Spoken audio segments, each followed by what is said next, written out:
اهلا بيك يا فندم. ايه عايز تمثل؟ يا ريت والله يا استاذ. طيب احنا بنعمل هاملت. ده حبيبي يا فندم؟ ده حبيبنا يعني.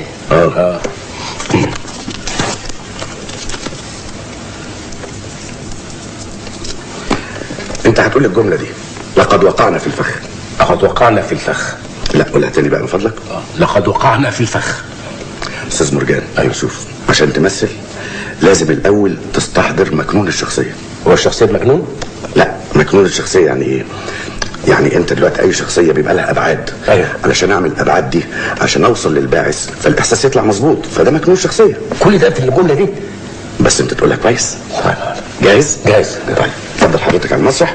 هتقف في الكالوس هنا. فين؟ الفتحه اللي هناك دي الكالوس ده. ايوه. هتقف لحد مدير خشب مسرح هيقول لك اتفضل، هتخش تقول لقد وقعنا في فخ. اتفضل. يلا يا اساتذه كله في مكانه. لو كان البصر بلا السمع والسمع بلا لمس واللمس بلا شم فلا لم يكن لنفسك الا ادنى جزء من الحس. لقد وقعنا في الفخ. لقد وقعنا في الفخ.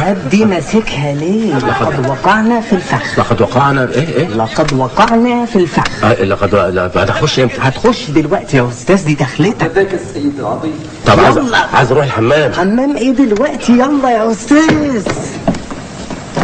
لقد وقعنا في الوخ. لقد تشحمنا في الشحم. لقد تلسوعنا في الفحم. لقد وقعنا في الفخ.